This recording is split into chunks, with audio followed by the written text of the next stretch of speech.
It was 2009, and a new Indiana Jones game had just released for the first time in 6 years. What was intended to be a showcase of LucasArts' technical ability was forced out by side studios on inferior hardware. Indiana Jones and the Staff of Kings was a failure. Not just because it underperformed critically and commercially, but because its main versions developed internally at LucasArts never came out, lost instead to corporate meddling, changing guiding visions, and shakeups in the adventure game landscape. It's been over 10 years since this all started, a sort of beginning of the end for LucasArts as a whole, and it's time to finally examine what happened to Indiana Jones and the Staff of Kings.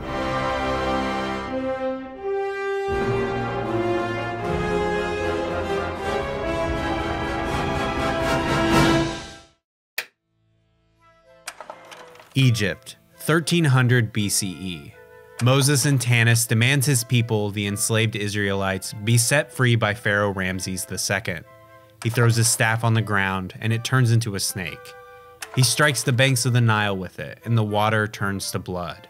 When pursued out of Egypt, Moses uses his staff to part the Red Sea, raising it over his head and leading the now free Israelites across it on dry land. After entering the wilderness, the staff disappears. Moses ascends Mount Sinai, bringing down the 10 Commandments, whose broken remnants are placed inside the soon-to-be-built Ark of the Covenant. Didn't any of you go to Sunday school? The story of the Staff of Kings, however, doesn't start in Egypt, or Israel, or even at Mount Sinai. Instead, it starts in the Los Angeles Convention Center at E3 2006. LucasArts has just shown off a new piece of tech, and they're using Indiana Jones to do it. Indy has never been Lucasfilm's flagship franchise. Where Star Wars gets an overabundance of multimedia projects, up to that point Indiana Jones only got a game every few years, and a small handful of books and comics. So when LucasArts decides to use the man with the hat to showcase new tech, it's bound to turn some heads. The primary focus was on two pieces of middleware. First was Euphoria, which was developed by Natural Motion and allowed for unprecedented natural movement. Instead of depending on canned keyframe animations or ragdoll physics, it utilized biomechanical simulations to ensure no two stumbles, recoils, or death animations were the same. The second was Digital Molecular Matter, developed by Pixelux, which created impacts and damage to objects based on the materials they were actually made of, instead of depending on hand animations and repetitive damage models. This was a showcase of these two pieces of tech first and foremost, but was also showing off the Indy-esque situations they could be utilized in. Fighting on top of cable cars in San Francisco, blowing up fireworks stands, and perhaps most interestingly, placing a Euphoria-controlled Indy on top of a rope bridge and letting the player move it underneath him, watching him fight to stay on top. It's worth pointing out that this was a time when Indy 4 was little more than a rumor, and by setting this story shortly after The Last Crusade in 1939, it makes for one of the latest stories in the Indiana Jones canon, being surpassed only by the Infernal Machine on the N64 and the now deleted bookends from the Young Indiana Jones Chronicles. But what Staff of Kings had that other games didn't was direct involvement from Big George, who was helping the LucasArts team develop something inspired by Raiders of the Lost Ark. George Lucas was a big believer that no other character was better suited for the world of video games as they were in 2006 than Indiana Jones. And as a result, the team at LucasArts spent over a year before this developing just how the character would translate to the virtual realm, focusing on how players could interact with the world.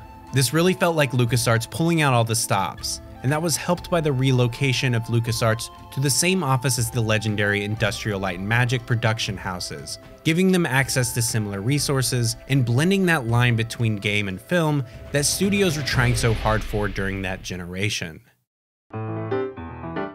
At this same time, Artificial Mind and Movement, later Behavior Interactive, would be put in charge of PS2 and Wii versions, following the same story and general game design ethos, but on a tighter budget and on lower hardware. A2M was a studio known primarily for developing licensed titles in 2009's Wet. And while they were never to the level of THQ, these versions of the Staff of Kings were intended as supplementary to the 360 and PS3 titles. However, by all accounts, the development of these side projects was going much better. All of the fancy tech immediately proved challenging for the team at LucasArts, which forced development to screech to a standstill.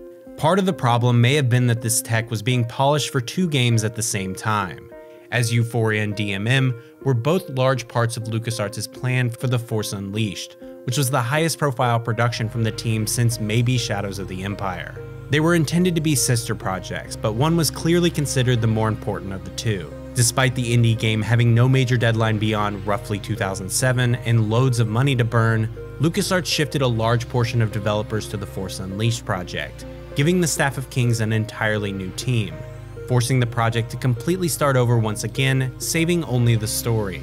Part of this team had moved from Sony Santa Monica, working on God of War 2 in particular, and were experienced in third-person action.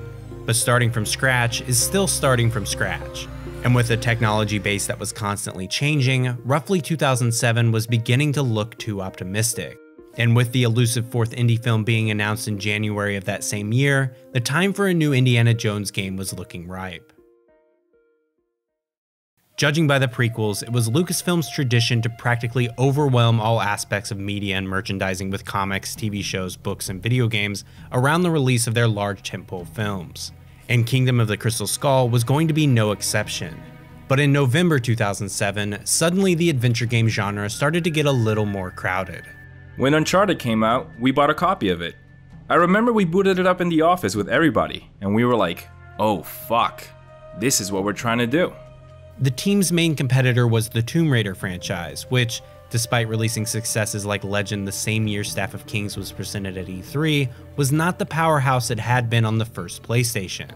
Uncharted Drake's Fortune had started development the same year as Staff of Kings in 2005, and while they were both shown off in 2006, Staff of Kings earned praise for its technology developments, and Uncharted earned the nickname Dude Raider.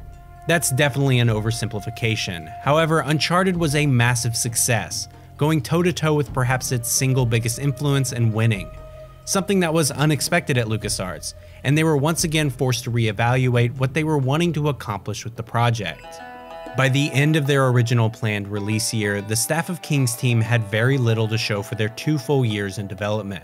A prototype for a level in Panama featuring a semi-fixed camera system similar to God of War, and a series of water-based physics puzzles.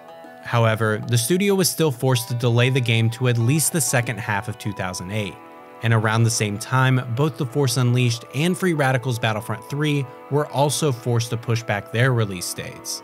At least partially as a result, in February of 2008, then President Jim Ward would leave Lucasfilm and be replaced by Daryl Rodriguez, as the studio would face massive shakeups, and the Staff of Kings team in particular would face massive layoffs, placing much of LucasArts' development efforts with the Force Unleashed team.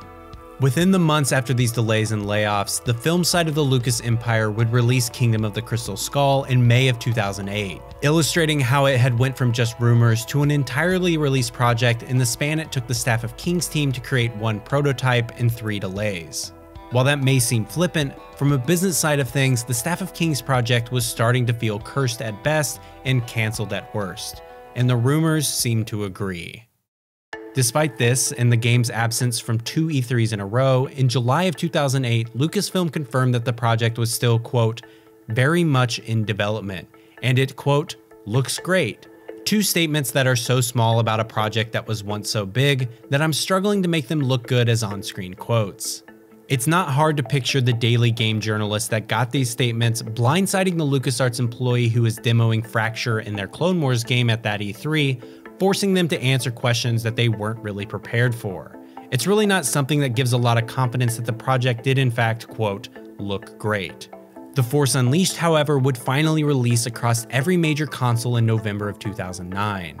And while it didn't garner huge critical acclaim, it was the fastest selling Star Wars game ever, giving LucasArts at least some confidence after a long line of delays, and finally returning at least some of their investment in Euphoria and DMM. For what it's worth, within the finished Force Unleashed, the 2 pieces of tech are a huge hit, truly lending to Starkiller's power over enemies and making no 2 encounters feel the same, which for a hack and slash game is oftentimes the challenge. Word on the Indy project went silent until early 2009, when multiple sources reported to IGN that the project had finally been cancelled for good, which has been corroborated after the fact by anonymous LucasArts employees who were instead moved to work on the sequel to The Force Unleashed. famed indie novel writer Rob McGregor's completed novelization would also be cancelled. At the same time, however, Live We, a French gaming news website, received word that Activision, who handled European publishing for Lucasarts, was planning a June release for something called Indiana Jones and the Scepter of Kings. See, while development at Lucasarts was struggling, the side games at Artificial Mind and Movement for PS2 and Wii were being developed largely without incident. And as a result, Lucasarts made the decision to release those titles as is, without the support of the more powerful tentpole consoles. It's an odd choice for a studio to do, and as a result, makes for titles that, similar to Elite Squadron and Battlefront 3, feel like leaked playable builds of a title that doesn't exist, as it features a near identical story and gameplay from what was shown off way back at E3 2007. While it was praised for unique environments and settings, its implementation of motion controls on the Wii version felt forced. Despite the marketing, it didn't make players feel like Indiana Jones. It made them feel like a fool waving their arms around pretending it's a whip. It was unfortunately the last Indiana Jones game LucasArts would develop or publish before their closure in 2013, and cancelled games included the third to last game period.